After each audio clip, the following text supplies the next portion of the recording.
আজ ৮ ডিসেম্বর।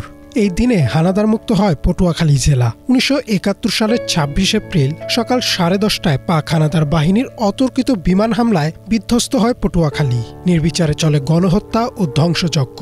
এদিকে মুক্তিযোদ্ধারাও সংগঠিত হয়ে গেরিলা যুদ্ধ শুরু করেন।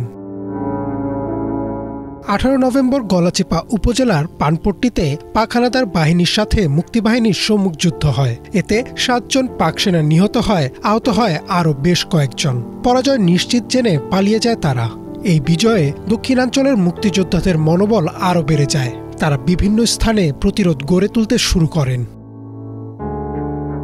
৭ ডিসেম্বর মুক্তিযোদ্ধাদের আক্রমণে কোণঠাসা হয়ে পড়ে পাক হানাদার বাহিনী। অবস্থা বেগতিক দেখে ওই রাতে লঞ্চে করে পটুয়াখালী থেকে পালিয়ে যায় তারা। ৮ ডিসেম্বর মুক্তিযোদ্ধারা শহীদ আলাউদ্দিন শিশু পার্কে স্বাধীন বাংলার পতাকা উত্তোলনের মধ্য দিয়ে বিজয় উল্লাস করেন। আজ পর্যন্ত বাংলাদেশ তথা পটুয়াখালীর মুক্তিযুদ্ধের সঠিক তথ্য ইতিহাস সংরক্ষিত হয়নি বা লিপিবদ্ধ করা হয়নি। এর জন্য আমরাও দায়ী।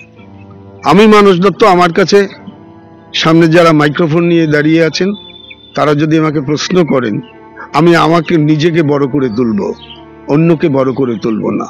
এই হীনমন্যতা আমাদের ভিতর এখন বিরাজমান। আজকে যদি পটুয়াখালীর মুক্তিযুদ্ধের সঠিক ইতিহাসকে সংরক্ষণ করা হতো এবং সঠিক ইতিহাসকে রক্ষা করা হতো, তাহলে আমার মনে হয় এখন যারা ভুয়া মুক্তিযোদ্ধা, অগণিত ডাইনে বায়ে সামনে পিছনে তাকালে আমরা অনেক প্রচুর ভুয়া মুক্তিযোদ্ধা দেখতে পাই। সরকারের কোষাগারের যে টাকাগুলো তারা প্রতি মাসে ২০,০০০ করে টাকা নিচ্ছে, এই অর্থটা সরকারি কোষাগার দিয়ে এইভাবে লুট হতো না। আমাদের ব্রিজের নিচে ওখানে ১৫ জন মানুষ হত্যা করছে পাক বাহিনী। এই যে জায়গাটা ব্রিজের নিচে আছে, জায়গাটা এখনো এলাকার লোকজন সবাই মিলে এটা দরখাস্ত করেছিলেন ডিসির কাছে।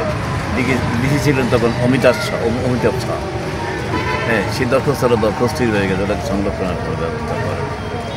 ব্যবস্থার মধ্যে আছে জেলখানার মধ্যে যেটা হয়েছে বন্ধ করবো, সেটাকে মোটামুটিভাবে সংরক্ষিত আছে। এছাড়া আর কোথায় কোনো সংরক্ষণের কোনো ব্যবস্থা সরকার করেনি। এরা আমার খুব